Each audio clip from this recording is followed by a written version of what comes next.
एक प्रिंस जो 50 साल से देश से बाहर है, एक देश जो अपने सबसे मुश्किल दौर से गुजर रहा है, और एक मौका जो उस प्रिंस को लगा कि वो उसे ईरान का अगला शासक बना देगा।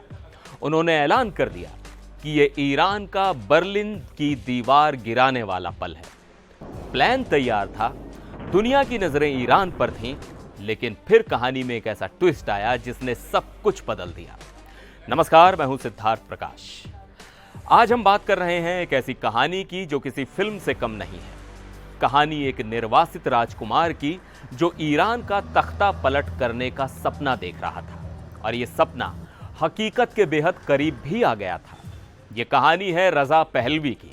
कौन है ये ईरान के आखिरी शाह यानी आखिरी बादशाह मोहम्मद रजा पहलवी के बेटे हैं। 1979 में जब ईरान में इस्लामिक क्रांति हुई और उनके पिता का तख्ता पलट हुआ, तब रजा पहलवी अमेरिका में मिलिट्री ट्रेनिंग ले रहे थे। वो महज एक टीनेजर थे और उसके बाद कभी अपने देश वापस नहीं लौट पाए। लगभग 50 साल से वो अमेरिका में रहकर ही ईरान के मौजूदा मौलवियों के शासन के खिलाफ आवाज उठाते रहे हैं, लेकिन हाल ही में कुछ ऐसा हुआ जिससे उन्हें लगा कि उनका इंतजार अब खत्म होने वाला है। हुआ यह कि ईरान पर दशकों में सबसे बड़ा विदेशी हमला हुआ।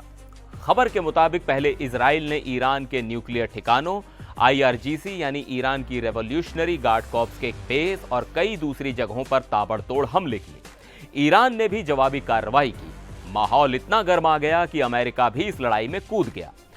अमेरिका के स्टील्थ बॉम्बर्स ने ईरान के 3 न्यूक्लियर ठिकानों को निशाना बनाया और इस आग में घी डालने का काम किया अमेरिकी राष्ट्रपति डोनाल्ड ट्रंप ने सोशल मीडिया पर पोस्ट किया, अगर ईरान की मौजूदा सरकार ईरान को फिर से महान नहीं बना सकती तो सत्ता परिवर्तन क्यों नहीं होना चाहिए।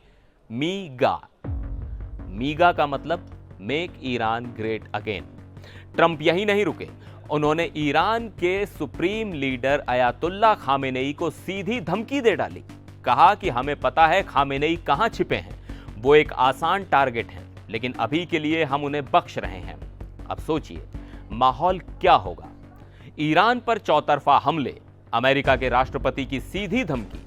ऐसा लग रहा था कि ईरान की मौजूदा सरकार अब गई कि तब गई, और इसी मौके को रजा पहलवी ने दोनों हाथों से लपक लिया।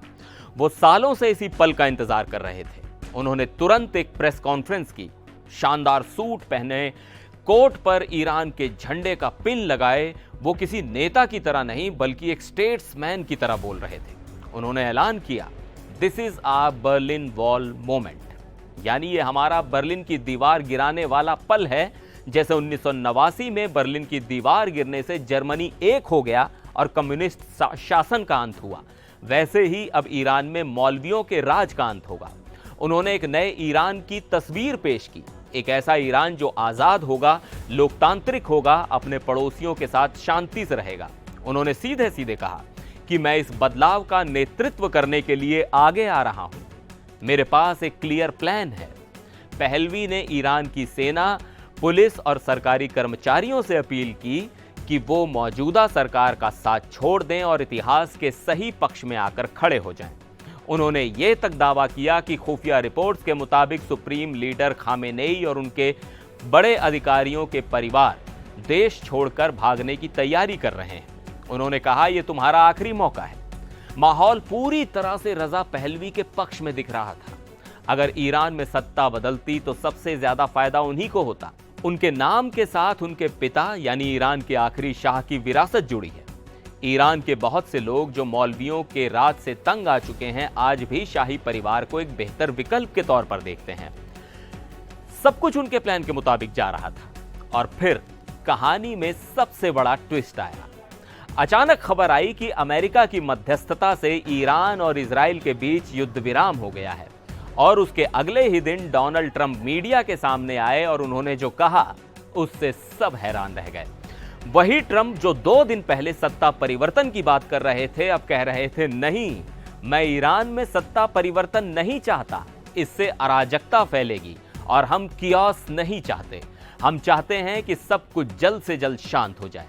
इतना ही नहीं, ट्रंप ने एक कदम और आगे बढ़ाकर कहा कि हो सकता है अमेरिका के ईरान के साथ रिश्ते भी बन जाएं। उन्होंने कहा, मैंने पिछले 4 दिनों में रिश्ते बनाए हैं, वो युद्ध विराम के लिए मान गए। बस एक झटके में सारा खेल पलट गया। जो सैन्य दबाव ईरान की सरकार को घुटनों पर लाता दिख रहा था, वो खत्म हो गया। जो बर्लिन की दीवार गिरने वाली थी, वो अपनी जगह खड़ी रही। और जिस प्रिंस ने 50 साल के इंतजार के बाद अपना सबसे बड़ा दांव खेला था, उसके हाथ से यह सुनहरा मौका फिसल गया। तो रजा पहलवी का वो ऐतिहासिक पल आया और चला भी गया। वो एक ऐसे मौके पर दांव लगा रहे थे जो पूरी तरह से दूसरे देशों, खासकर अमेरिका के एक्शन पर निर्भर था। और जैसे ही अमेरिका ने अपने कदम पीछे खींचे, पहलवी का पूरा प्लान हवा में रह गया। ये कहानी हमें दिखाती है कि जियोपॉलिटिक्स या वैश्विक राजनीति कितनी अनिश्चित होती है। यहाँ एक रात में दोस्त दुश्मन और दुश्मन दोस्त बन जाते हैं।